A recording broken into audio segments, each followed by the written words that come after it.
स्वागत है आपका polity revision series through UPSC PYQ के लास्ट टॉपिक में, जिसका नाम है constitutional and non constitutional bodies. तो होपफुली ये हमारा सेकंड लास्ट लेक्चर होगा इस पूरे सीरीज का, क्योंकि इसका पार्ट 1 है और पार्ट 2 भी आएगा। ओके, तो आगे बढ़ते हैं। जैसे कि आप मेरे बारे में पढ़ सकते हो, इस पर्टिकुलर लेक्चर के लिए आपको कॉपी में लिखना है 1 to 17। चलिए, ये रहा पहला क्वेश्चन आपके सामने। बोल रहा कि कंसिडर द फॉलोइंग ऑर्गेनाइजेशन या बॉडीज इन इंडिया। 4 बॉडीज है, बोल रहा है कि कौन कौन से कॉन्स्टिट्यूशनल बॉडीज है। तो देखो, चारों में से अगर आपको ध्यान हो तो एनसीबीसी को अभी रिसेंटली 102 कॉन्स्टिट्यूशनल अमेंडमेंट एक्ट से इसको एक कॉन्स्टिट्यूशनल बॉडी का दर्जा दे दिया गया, राइट। तो बाकी तीनों की बात किया जाए, जैसे नेशनल ह्यूमन राइट कमीशन या नेशनल लॉ कमीशन या फिर national consumer dispute redressal commission, तो तीनों के तीनों क्या है, स्टेचुअरी बॉडीज हैं। दैट्स वाई पहला ओनली वन जो है करेक्ट हो जाएगा इस क्वेश्चन के लिए। चलो एक्सप्लेनेशन देख लेते हैं। पहला करेक्ट है कि although the national commission for backward classes was originally constituted as a statutory body by stabilizing it under the provisions of the National Commission for Backward Act 1993 में आया था। Recently, the NCBC was accorded constitutional status by the 102nd Constitutional Amendment Act, which inserted Article 33B। अब ध्यान रखिएगा, 33B किसके लिए है? NCBC के लिए, national commission for backward classes. वहीं पर अगर मैं आपसे पूछूं 33A, आर्टिकल 338A 338A किसके लिए है, आपको बताना है कमेंट बॉक्स में। Okay, forming a national commission for backward classes है NCBC is a constitutional body. दूसरा गलत है, क्योंकि स्टेचुअरी बॉडी है। कैसे है? Under the protection of human right 1993। Next, national law commission भी नाइदर अ कॉन्स्टिट्यूशनल बॉडी है नॉर अ स्टेचुअरी बॉडी है। ध्यान दीजिएगा, ये स्टेचुअरी बॉडी भी नहीं है, तो फिर क्या है? It was constituted by a notification of the Government of India, Ministry of Law and Justice, Department of Legal Affairs. Okay. Its purpose is to carry out research in the field of law, and the Commission makes recommendation to the government and provides excellent thought-provoking and vital review of the laws in India. मैं भी बात करें चौथा, जो कि था national consumer dispute redressal commission, तो ये एक स्टेचुअरी बॉडी है, मतलब कोई stabilise under the consumer protection act 1986। Okay, I hope कि चारों के चारों आपको क्लियर हो गया होगा। देखो, क्वेश्चन को करते टाइम जितने भी ऑप्शन है ना, उन सबको भी समझना बहुत जरूरी है। क्यों? क्योंकि यूपीएससी ऐसे कोई रैंडम ऑप्शन नहीं दे देती, वो ऐसे ऑप्शन देती है जिसको नेक्स्ट ईयर क्वेश्चन बना के दे सकती है। अभी हमने कितने सारे क्वेश्चन किए, आपको कितने सारे आउटकम मिले होंगे इस पूरे सीरीज से, अगर आपने ढंग से देखा होगा तो, कि किस तरीके से यूपीएससी का माइंडसेट होता है, कैसे वो क्वेश्चन फ्रेम करती है, राइट। चलिए, नेक्स्ट क्वेश्चन ये रहा आपके सामने। बोला कि in India what is the role of the coal controllers organisation, CCO. अब यहाँ पे 4 स्टेटमेंट है। पहला, देखो ये ऑब्वियस है, एक रेंडम कोई ऑर्गेनाइजेशन आ गया है ना, और बहुत ज़्यादा डीप में है ना, हर ऑर्गेनाइजेशन को रटने वाला इंसान ही इसको कर पाया होगा। बाकी नॉर्मल लोग जो मतलब उतना डीप में नहीं पढ़ते, वो नहीं कर पाए होंगे। लेकिन इसमें हम कॉमन सेंस लगाने की कोशिश करते हैं और देखते हैं क्या होता है, राइट। बोला CCO is the major source of coal statics in government of India. ठीक है, it monitors progress of development of captive coal या फिर lignite block. Okay, it hears any objection to the government notification related to acquisition of the coal bearing area। ठीक है, it ensures that coal mining companies deliver the coal to end users in prescribed time। अब ये ध्यान से समझो, बोला coal mining company deliver the coal to end users in prescribe time, मतलब कि इन सबका भी को भी इंश्योर कर रहा। तो ये तो थोड़ा सा वेग लग रहा, राइट। तो आप समझ सकते हो कि ऐसा काम नहीं होना चाहिए कि इसका कंट्रोलर ऑर्गेनाइजेशन, ये इतनी बड़ी ऑर्गेनाइजेशन है तो इसका ये छोटा सा काम तो नहीं होना चाहिए। इसलिए चौथा गलत, चौथा करो, और पहला दूसरा तीसरा तो क्या है, पॉजिटिव स्टेटमेंट है, दैट्स वाई गलत सही हो जाएगा, राइट। आप पढ़ सकते हो कि कोल कंट्रोलर ऑर्गेनाइजेशन मतलब CCO is a subordinate office of the ministry of coal having its headquarter at Kolkata. ध्यान रहे, सीसीओ का हेडक्वार्टर कहाँ है? कोलकाता।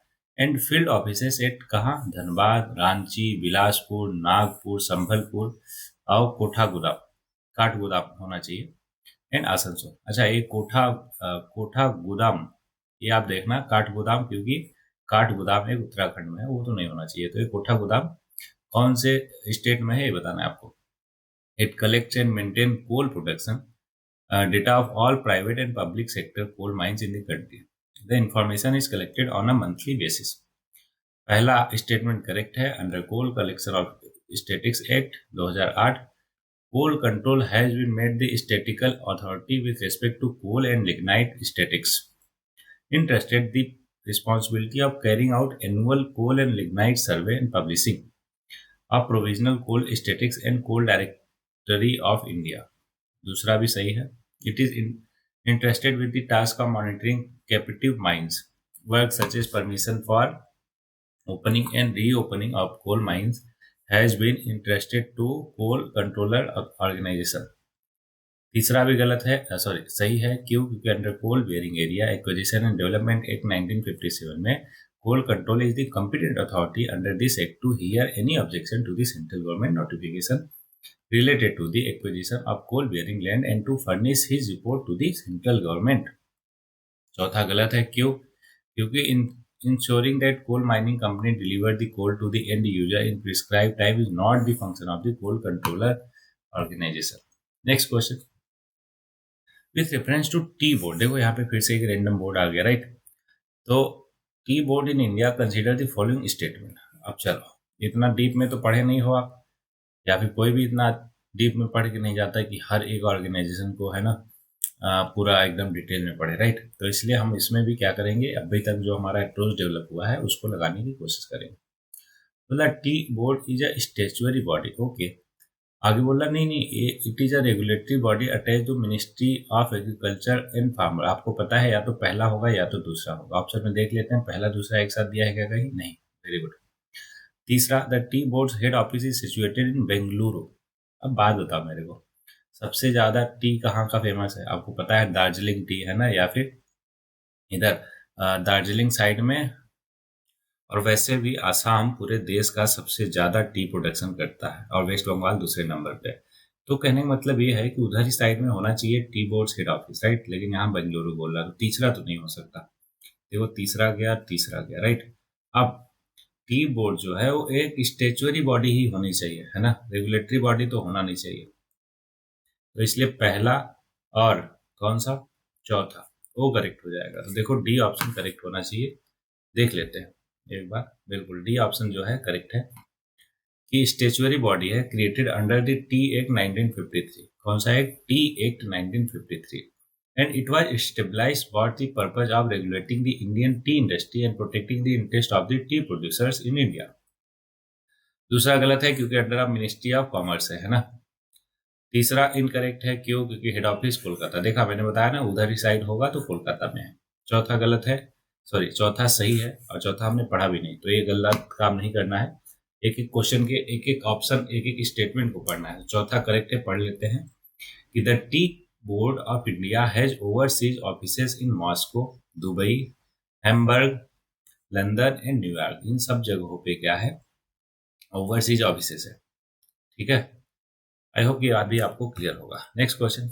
अच्छा, और भी स्टेटमेंट है, मतलब फैक्ट्स है कि the Moscow office of the tea board of India operates under the embassy of India and its area of activity includes Russia and the CIS countries which comprises 50% of Indian tea export. अगला, with reference to the Constitution of India, prohibition or limitation or provisions contained in the ordinary laws can't act as a provision or limitation on the constitutional power. मतलब जो ordinary law पे है ना, क्या क्या, जो ordinary laws पे provision और लिमिटेशन काम करता है वो कॉन्स्टिट्यूशनल पावर अंडर आर्टिकल 142 पे नहीं करता। It could mean which of the following, चारों में से कौन सा इसका मतलब हो सकता है? पहला, the decision taken by the election commission of India while discharging it's duty can't be challenge in any court of law. नहीं, देखो आर्टिकल 142 ऑब्वियसली रिलेटेड है किससे? जुडिशरी से। जुडिशरी मतलब सुप्रीम कोर्ट से।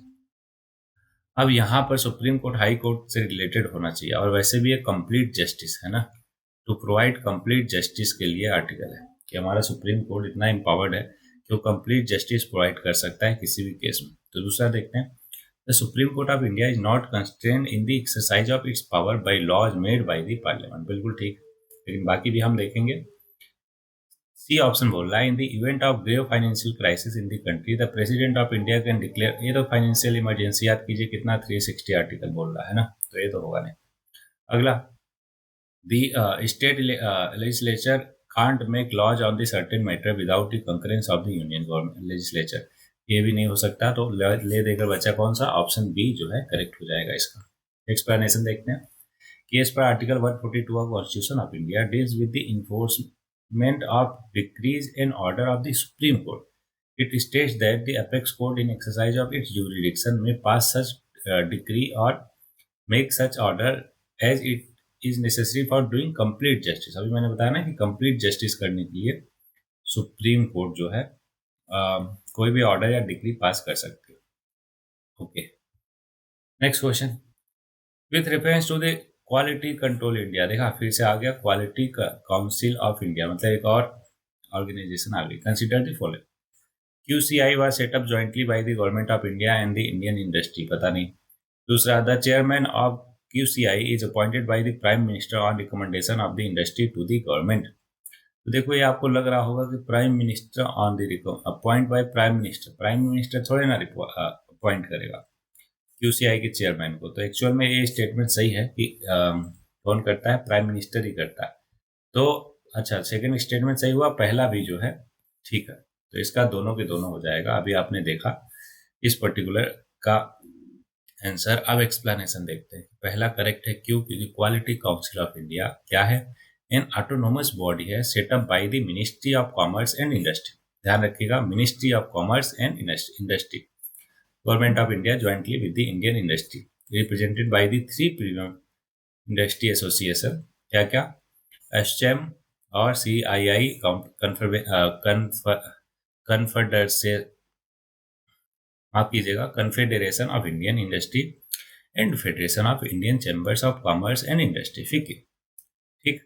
दूसरा स्टेटमेंट गलत है, सही है, क्यों, क्योंकि chairman of QCI is non executive post और he is nominated by the prime minister of India on the recommendation of the industry.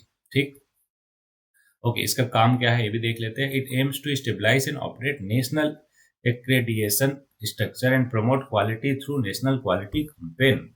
Next question आपके सामने, consider the following statement, attorney general of India can. Attorney general आपको पता ही है, article बताइए जल्दी से, क्या आर्टिकल 76 है क्या, कमेंट बॉक्स में कमेंट करके बताएंगे। इस चार स्टेटमेंट है, चारों देखना है। पहला कि take part in the proceeding of the Lok Sabha, बिल्कुल पार्ट कर सकता है, पार्ट ले सकता है। अगला, be a member of committee of the Lok Sabha, एकदम सही। स्पीक इन लोकसभा, बिल्कुल। वोट इन द लोकसभा, वो अरे वोट तो राज्यसभा का मेंबर नहीं कर सकता, क्योंकि वोट करने के लिए उस पर्टिकुलर हाउस का मेंबर होना चाहिए, जो कि अटॉर्नी जनरल नहीं होता, इसलिए वो वोट नहीं कर सकते। तो चौथा गलत, चौथा गलत। अच्छा, बस एक ही ऑप्शन एलिमिनेट हुआ, लेकिन पहला दूसरा तीसरा तो हमें पता है सही है। That's why C option correct हो जाएगा इसका, राइट। चलिए next question, in India other than ensuring that public funds are used efficiently and for the intended purpose, what is the importance of the office of the CAG, controller general of India. ध्यान से समझिएगा, इसका article आप बताओगे कि किस article में mention है कैग। ठीक है, okay.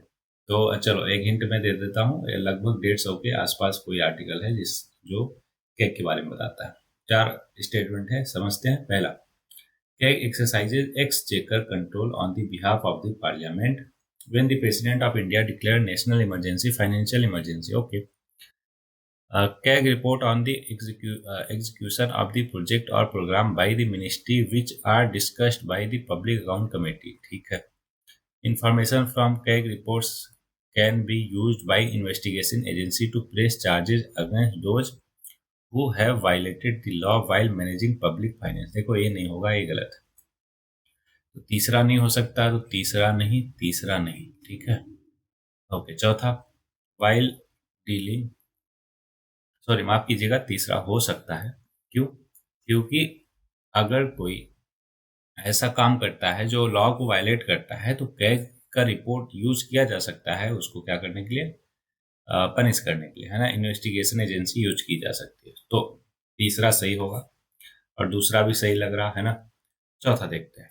While dealing with the audit and accounting of the government companies, CAG has certain judicial power for prosecuting those who violate law. तो एक्चुअल में उनके पास ऐसा सच कोई पावर नहीं होता है ना कि क्या करें वो प्रोसिक्यूट कर पाए, राइट। तो चौथा गलत हो गया तो चौथा को एलिमिनेट करो। चौथा गया डी ऑप्शन, ए ऑप्शन गया, बचा बी और सी। तो अभी हमने देखा सी तो होना ही होना चाहिए, तो ओवरऑल सी हो गया। क्यों? क्योंकि उसमें थर्ड ऑप्शन है। ओके, एक्सप्लेनेशन देखते हैं। चलो, ये है controller and auditor general CAG of India is the constitutional authority established under the Article 148 of the Constitution of India. He is empowered to audit all receipts and expenditure of the government of the India and the state government, including those of autonomous bodies and corporations substantially financed by the government. मतलब government का जहाँ पे भी, चाहे state government चाहे central government का, है ना, कंट्रीब्यूशन है, ठीक है, वहां पे क्या कर सकता है, ये ऑडिट कर सकता है। कौन? कहेगा। CAG is also the statutory auditor of the government-owned corporation and conducts supplementary audit of the government companies in which the government has an equity share of at least 51%. कम से कम 51% होना चाहिए, है ना। ओके, नेक्स्ट स्टेटमेंट 2 और 3 सही है। क्यों? क्योंकि report of the CAG are laid before the parliament legislature and are being taken up for discussion by the public account committee and committee on public undertaking. याद कीजिए दोनों कितने कितने मेंबर, 2022, है ना, 15 लोकसभा से, 7 राज्यसभा से, which are special committee in Parliament of India and the state legislature. Also, information from CAG report can be used by investigation agency to press charges against those who have violated the law while managing public finances. This was seen during 2G and Commonwealth Games scam. पहला और चौथा गलत है। क्यों? क्योंकि CAG does not exercise exchequer control on behalf of the Parliament when the President of India declared national emergency, financial emergency. The CAG does not have any judicial powers. Okay. चलो, next question. According to the Constitution of India, it is the duty of the President of India to cause to be laid before the Parliament which of the following. अभी हमने देखा कि finance commission का report तो recommendation of union finance commission, है ना, वो करता है। दूसरा, पब्लिक अकाउंट कमेटी का रिपोर्ट वो नहीं करता। तीसरा, रिपोर्ट ऑफ द कंट्रोलर, अभी देखा हमने ऊपर, करता है। पहला और तीसरा होना चाहिए, पहला और तीसरा। अच्छा, चौथा भी स्टेटमेंट है, ठीक है, उसको भी देखते हैं। The report of national commission for scheduled caste, एकदम बिल्कुल। अच्छा, इसका आर्टिकल मैंने आपको पूछा था कि 338A जो है national commission of scheduled caste का आर्टिकल है। क्या है, सही है गलत, बताइए कमेंट बॉक्स में। अच्छा, तो ये चौथा भी सही हो गया। तो हुआ कौन सा ओवरऑल इसका आंसर? पहला, तीसरा और चौथा। ऑप्शन देखा जाए तो ऑप्शन सी जो है करेक्ट हो जाएगा। दूसरा गलत होगा। क्यों? क्योंकि उसका रिपोर्ट एक प्रेसिडेंट साहब नहीं करते। अब कौन कौन सा करते हैं सारा कुछ एक ही बार में देख लेते हैं, ध्यान दीजिएगा। यूनियन फाइनेंस कमीशन का report, report of the public account committee है। According to the constitution of India, it is duty of the president of India to cause to be laid before the parliament following reports. पहला, union finance commission का recommendation, ठीक है। दूसरा, report of public account committee, ऊपर देखते हैं। दूसरा क्या था? The report of the public account committee. और यहाँ पे क्या है? The report of the public account committee. इसका मतलब कि ये भी कर सकते हैं। ओके, तीसरा देख लेते हैं पहले पूरा पूरा। Report of the controller and auditor general, report of the national commission scheduled caste, scheduled tribe और ओबीसी, और कैग का भी रिपोर्ट, यूपीएससी का रिपोर्ट और हाँ एनसीबीसी। तो इन सब का रिपोर्ट। ओके, जो तीसरा था, मतलब जो हमारा दूसरा पॉइंट है इसमें, और क्वेश्चन में तीसरा पॉइंट था, ठीक है, सॉरी, उसमें भी दूसरा पॉइंट था। तो उसको हम डिटेल में देखते हैं क्या बोल रहा है एक्सप्लेनेशन। कि president does not lay the report of public account committee before the parliament. In fact the function of the committee is to examine the annual audit report of the CAG, अभी हमने पढ़ा ऊपर, which are laid before the parliament by president. तो इसमें जो दिया है ना, तो इसको हटा दीजिए। क्यों? क्योंकि यहाँ पे कंफ्यूजन बढ़ा रहा है, राइट। तो report of public account committee जो है प्रेसिडेंट ले डाउन नहीं करते। ओके, आई होप कि आपको बहुत अच्छे से क्लियर हो गया होगा। चलिए नेक्स्ट क्वेश्चन ये रहा आपके सामने। With reference to the Finance Commission of India, which of the following statement is correct? Finance commission की बात हो रही, करेक्ट पूछा है। It encourage the inflow of foreign capital for infrastructure development, बिल्कुल गलत। It facilitate the proper distribution of finances among the public sector undertaking है। Next, it ensure transparency in financial administration, ये भी गलत। तो बच्चा कौन सा? कोई भी नहीं, तो डी ही हो जाएगा। ना तो ए बी सी कोई भी नहीं। कैसे समझते हैं? As per Article 280 of the Constitution, the Finance Commission is constitutionally mandated body that is at the center of fiscal federalism. Its core responsibility is to evaluate the state of finances of the union and the state governments, recommend the sharing of the taxes between them, lay down the principle determining the distribution of these taxes among states. Thus, none of the statement given in the above statement is correct regarding Financial Commission. The Finance Commission is required to make recommendation to the President of India on the following matters. किस matter पे recommendation देती हो? पहला, the distribution of net proceeds or taxes to be shared between the center and state. The allocation between the states of the respective shares of such proceeds. अगला, the principle that should govern the grant in aids to the state by the center out of the consolidated fund of India, of course. तीसरा, the measures needed to augment the consolidated fund of state to supplement the resources of the panchayat and the municipality in state on the basis of recommendation made by the state finance commission. अब ध्यान समझिएगा, state finance commission recommendation देगी, उसके basis पे जो हमारा financial commission है वो क्या करेगा? रिकमेंड करेगा किसको? प्रेसिडेंट साहब को। किसके लिए? Resources of Panchayat and Municipality in the state basis of recommendation made by the State Finance Commission or any other matter referred to it by the President in interest of the sound finance. Okay, ये सब के सब काम होते हैं किसके? Finance commission के, जो कि आर्टिकल 280 के अंडर में है। नेक्स्ट क्वेश्चन देखते हैं। The function of finance commission is, अभी देखा हमने चारों के चारों, right, to allow the withdrawal of the money out of the consolidated fund of India, to allocate among the state the share of proceed of tax, to consider application for grant in aid from the state, बिल्कुल ठीक है, to supervise and report on whether the union and state government are levying taxes in accordance with the budgetary provision, ये तो बिल्कुल गलत है, दूसरा तीसरा ही सही है, तो इसलिए ऑप्शन बी हो गया आंसर। पढ़ लिया है डिटेल में, इसलिए हम पूरे डिटेल में नहीं जाएंगे।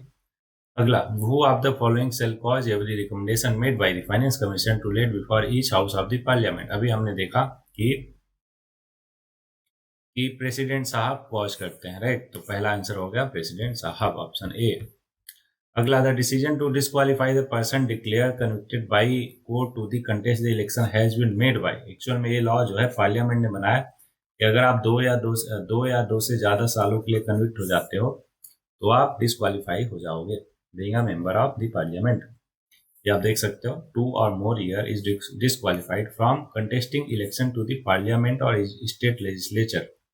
It is law made by the parliament as per article 102 clause 1 subclause A of the Constitution of India provide that a person shall be disqualified for being chosen as and for being a member of the either house of parliament if he is so disqualified by or any under any law made by the parliament। ठीक, ये कहाँ पे है? Section 8 of representation of people act 1951 provide that a person who has been convicted of a crime and sentence to the imprisonment for 2 or more year. अभी देख लिया हमने, right.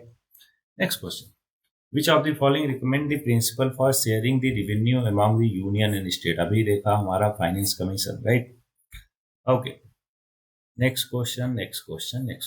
Dinesh Goswami committee, random committee है, 1997 का क्वेश्चन है, डरना नहीं है आपको, है ना, अगर ना कर पाओ तो। The constitution of state level election commission, list system of election देख ही लेते हैं, है ना। ये है सी ऑप्शन। सी ऑप्शन का मतलब government funding of parliamentary election जो है दिनेश गोस्वामी कमेटी रिलेटेड है। पढ़ लेते हैं कि Dinesh Goswami committee was constituted in 1990 to review the electoral system in India. The committee recommended that the government should fund parliamentary election. The committee urged that this would help to reduce the influence of money in election and make it easier for the independent candidate to contest elections. Okay. तो यहाँ पे कुछ important electoral reform के लिए committee दी गई है, इसको आप पढ़ लेना अच्छे से ध्यान से, है ना। आगे बढ़ते हैं। नेक्स्ट क्वेश्चन ये रहा आपके सामने कि proportional representation is not necessary for a country where. Proportional representation कब होता है? जब बहुत सारे कैंडिडेट हो हमारे पास, राइट। अगर टू पार्टी सिस्टम है तो दोनों पार्टी में से कोई ना कोई एक पार्टी तो जीतेगी, प्रोपोर्शन की जरूरत ही नहीं है, राइट। तो इसलिए बी ऑप्शन जो है करेक्ट हो जाएगा। Okay, next question, which one of the following is correct in respect of the commencement of the election process in India, है ना। ध्यान समझिएगा, commencement of the election process in India. तो ये चारों के चारों डिटेल में पढ़ो, सिमिलर टाइप के हैं, उससे अच्छा मैं आंसर बता देता हूँ आपको कि the recommendation for election is made by the election commission and notification for election is issued by the president या फिर गवर्नर ऑफ दैट पर्टिकुलर या कंसर्न स्टेट। तो सी ऑप्शन इसका करेक्ट हो जाएगा। ओके, तो आप देख सकते हो इसको डिटेल में।